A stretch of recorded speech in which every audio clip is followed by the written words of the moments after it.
Christ is in our midst. So, I have a question to ask you guys, all of you. Why don't you stay up super late at night? Why? You might fall asleep when you're watching TV. You might fall asleep when you're watching TV. But what if it was a school night? What would happen if you stayed up really late? John? Sleep in class? Ava, go ahead. You want to get out of your bed? What if you stayed up too late? What do you think your parents would say? Nico? You gotta sleep more. You gotta pay attention to school. You got to sleep more, right? So you probably get what? In trouble if you stayed up. What if you went to bed and you were inside and you were playing, you took your mom's phone or your dad's phone or iPad or whatever, and you were in bed and you had the light on and you were playing it all night long, and your parents heard you cough or sneeze or music in the back, what would they do? They'd come into your room and what? Tommy? Go to sleep! Yeah, they would go to sleep. That sounds like you've heard that before. So they would say, go to sleep, right? But what if you could stay up as late as you wanted and no one would tell you when it was time to go to bed? What would you do? Helena?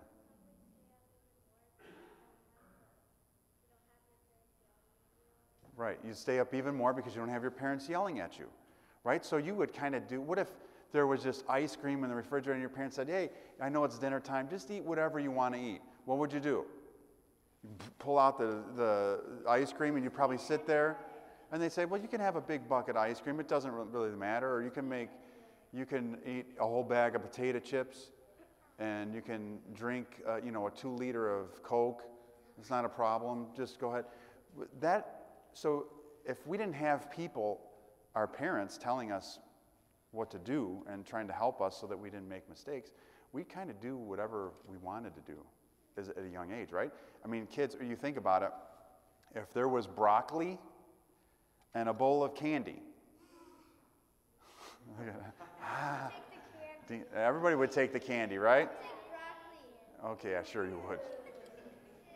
But what happened, now the reason I bring this up is because the people that lived during the time of Christ thought when they died, that was it.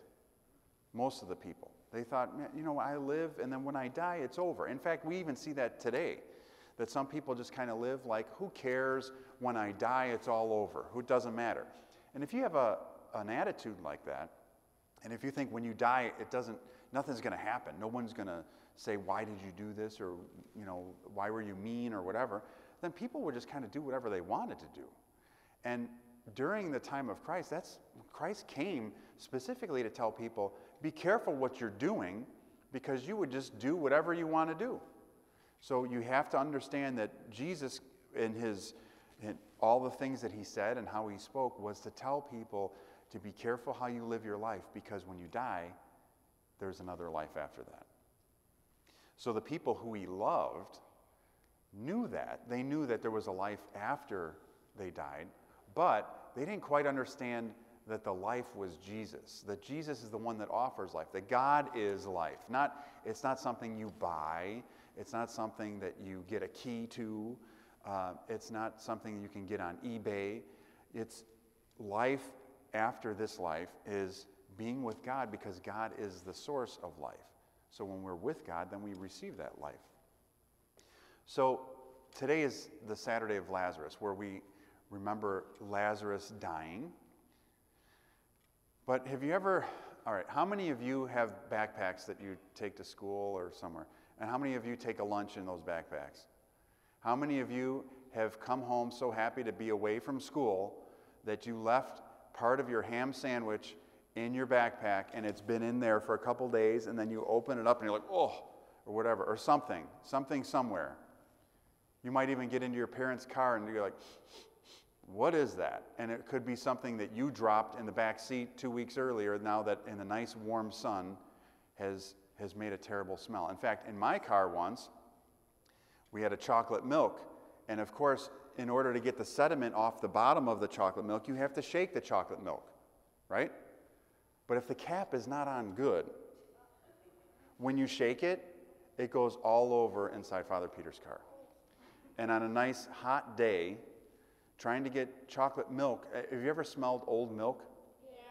All right, smell old milk all over the inside of my car on the windows on a 90-degree day and try to get that out. It smelled for weeks in my car, like just rot, right? But after a day, it really started to smell bad. So Lazarus was dead for 4 days in the Middle East, right? The hot area where it's like 100 degrees every day or more. And he's in this tomb, and he's dead for 4 days. And Jesus comes to show, they said, Lazarus is sick, you better come see him. And Jesus is like, hold on a minute. He waits a few days. And then he says, okay, let's go now. And he knew that Lazarus was dead, and he knew that Lazarus was dead for 4 days too. So when he gets there, they all said to Jesus, we know that there's life after this. And Jesus said, I'm the one that gives life. I am the life. I am the source of life. So Jesus sees them, he sees how sad they are, and he feels sad too, because he loved Lazarus, and he loved Martha and Mary, and the icon is in the back corner over there, the three of them standing in the back. But that's their icon today. So when you leave, you can venerate that icon of St. Lazarus and St. Martha and Mary. But he feels for them, he feels sad, and then he says, Lazarus, come out. And they're like, wait a second. Right before that, he said, roll away the stone, and they're all like, he's been dead for 4 days. You think Father Peter's milk smelled bad in his car? Lazarus has been dead for 4 days. Let's try and think of a dead fish. Put a dead fish in the back seat of your car for 4 days and see what it smells like in your car. Now, put a dead person in a tomb for 4 days and think how bad that's going to smell. So in the icon, they all have the cloth over their noses because they're ready for that smell to come out. And Jesus says, Lazarus, come out. And he comes out, he's all wrapped up like a mummy. He's got cloth all over him. And Jesus says, unwrap him. They go unwrap him, no smell, nothing. He was perfectly fine. And Lazarus was young too. He was only 30 years old. So at 30 years old, he was extremely young. So he had some illness that was hurting him at this early age. He lived another 30 years, and then he died at the age of 60. Now, a couple things that a tradition tells us about Lazarus is he didn't laugh after he was raised from the dead. He was just very focused on God and very calm. So you couldn't tell him a joke, hey, why did the chicken cross the road, and get him to laugh. He just was very calm because he was dead for 4 days. So his soul was starting to figure out and see what the other world was like, and then Christ brought him back to life. So he had already seen the other side, and he didn't talk about it either.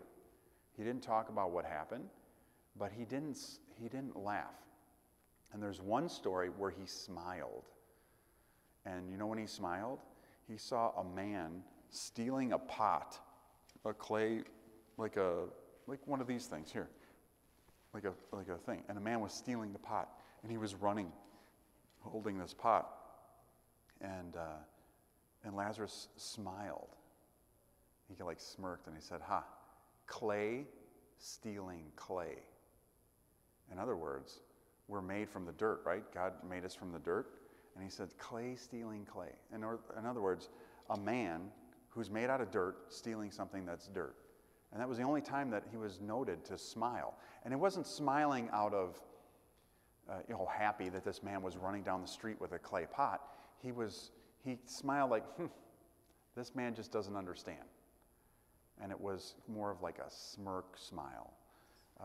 Smirk is like, look at that guy. He's stealing something that's ridiculous. And he doesn't understand that we all have to pay for those things at the end of our life, right? So today is the day where we see Jesus has this friend. He dies. Jesus lets him die so that he can raise him from the dead, so that he can tell the ones who he was close to, that he is the source of life, and that they see him as this person who is life, not as life after death, as some type of gate that opens up and we're alive. It's God.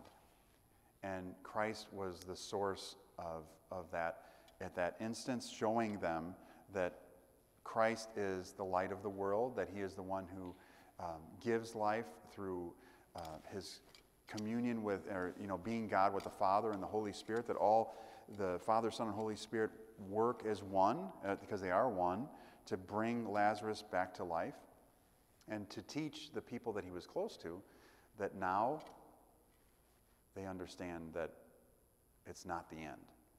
So, and when we understand that it's not the end, is when we start to follow directions, right? So if you were eating cookies all night long, nobody was telling you something, and then you're corrected later, then we see that we start to follow the guidelines and the rules that are there for us. So Jesus did this today, 8 days before he was risen from the dead.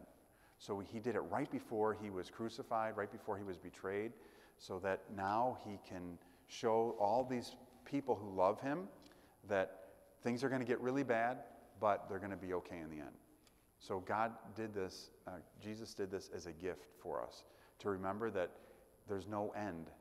So everything we do is noted, right? Everything you do as a kid, your parents write it down, right? Where do they write it down? In their hearts. They write it in their hearts and say, oh yeah, they did this good, or they need work with this, or they're struggling with this thing, or they're listening, or whatever the case is. Your parents keep those things in their hearts. Jesus, the same way, keeps all that in his heart, and God is the one who remembers everything about us, even the stuff that we choose to forget. So what do we have for today? Be good, because God is taking note. Remember that there is, even though we will die someday when we're super old, that we're going to live again, and we have to live with God by being good. And remember, too, that just as Jesus cried for Lazarus, he also cries for us. So every time we suffer, every time we feel something wrong, every time someone dies in our family, that Jesus is there and feels that for us and with us. So he's there. He feels all our sufferings, and he feels all the good things that we do too. That's why he says, do it to everyone else. If you're nice to everyone else, it's like you're doing it to me. And if we're mean to other people, then what? So this day is a very important day, because today starts Holy Week. It starts off with a resurrection, and then we start going into Palm Sunday, Jesus suffering, dying, and then rising again. So the church has a resurrection on one end and a resurrection on the other. Lazarus to start, to remind us not to get too depressed and down, because the good is coming. And then Easter at the end, where the resurrection of God is there. So remember this today. And as you leave today, remember to give the icon a kiss and venerate it, and ask for Lazarus' help, and ask God to help you throughout this Holy Week. Because Holy Week starts today. And I'm glad you're all here, and I pray that you continue to play by the rules, right? And to listen to your parents, because our parents are trying to help us to grow. And with prayerful parents, then we start to see how God is pushing us in a direction. So if your parents aren't praying, which I hope they are, you pray and ask them to pray with you. So you should be praying with your parents. And if you're not, you need to ask them to do that, especially during this Holy Week too. And don't just take, well, I went to church and I don't have to say prayers, or they don't have to say prayers because we went to church. That doesn't count, right? That's like saying, well, I ate this morning, I don't need to eat later tonight. You got to eat how many times a day? 3. At least 3, right? And if I was serving cookies in between the 3 times you ate, you'd probably eat those too, right? So you can eat whenever it's served. The same thing, you can pray whenever you need prayer, and whenever you're able to. So may God strengthen you throughout this Holy Week. And remember, the good today, we see the sadness through the week, but we also have the good at the end of the week through the resurrection. Amen.